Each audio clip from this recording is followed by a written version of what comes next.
Hi, I'm Mandeep Singh, founder of mandeeps.com. In this video, we'll be working with our Porto theme, and specifically we'll be taking a look at how to use shortcodes. So let's get started. I have here an installation of DNN 7 on which we have the Porto theme installed, and I've also imported the Porto template. You can go ahead and take a look at separate videos to see how you can install or import the Porto template. In this video, we'll be working with shortcodes, so I have this new page created called Eiffel Tower, which has the core DNN HTML module on it. And what I really want to do is show a bunch of accordion panes on this page with some history and more information about Eiffel Tower. So I'm going to switch over to the demo site of Porto 2 that you can find on porto.mandeeps.com, and that is the demo site you get when you import the Porto template. And I'm just going to go ahead and take a look at shortcodes right here, and let's just go to accordions. And let's say I want something like this on my page. So all you really have to do is copy the shortcode, and this applies to any shortcode that you find. Just copy its shortcode, go back to your site, hit edit content, go to the HTML tab and paste it in.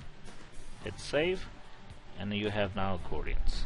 So that's how easy it is to use shortcodes. So just to kind of complete this example, I'm going to call this Eiffel Tower.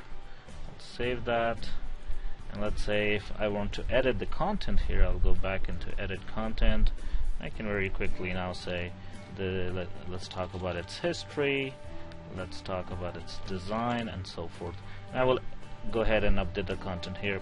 To update the content in other panes, you can switch back to the HTML tab and find the content here and update it appropriately. So that's really what it is. Just copy and paste, and there we go. We have our history and its design. I didn't really update the content, so it's still there. Now there are some shortcodes that have some customization or options within them. An example would be Google Maps. It has script tags that you have to use to show maps and so forth. So let's go ahead and do an example of Google Maps. I'm gonna go ahead and switch over to the documentation for Porto, and here I'm going to go to customization, and we're working with shortcodes. So let's take a look at some of the advanced ones. Let's look at Google Map, and in this particular one, basically it's saying to show a map of address you can use this shortcode. As you can notice, this shortcode has the script tag. Now HTML editor, which is this editor edit content right here, does not out of the box allow you to use script tags. So let's go ahead and fix that first. Do that, we go to host, we go to HTML editor manager, and we're going to go ahead and click on everyone configuration. Now this is for security implications. You may want to create your own configuration that's for admin only, so you don't expose this behavior for everyone, but consult with your web admin on how to go ahead and move forward with that. But basically what we want to do is say do not remove scripts from our content, and just hit update here. Okay, having done that, we can now go back to our page, and let's go ahead and add a new HTML module which we will use to show a map.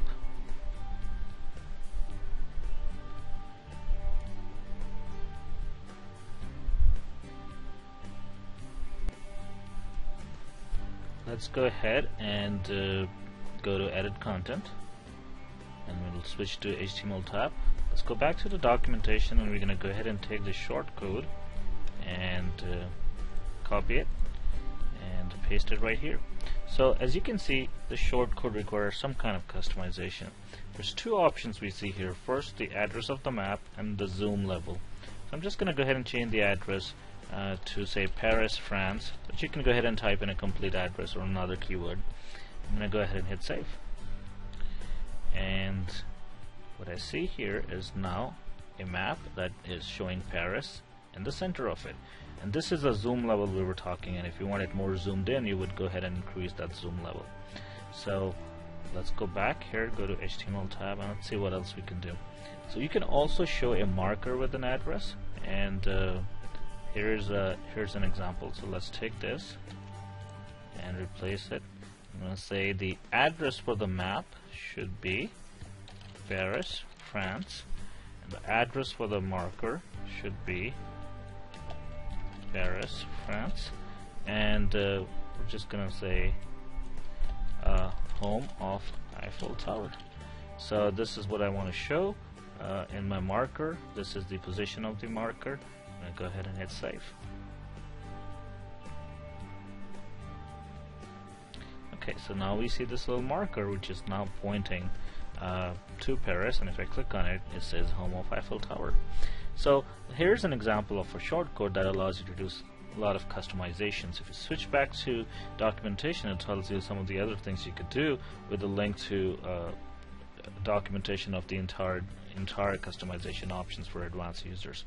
That's it for this short video. If you have any questions or concerns, please feel free to open a support ticket and we'll be happy to assist you. Thank you so much for watching the video.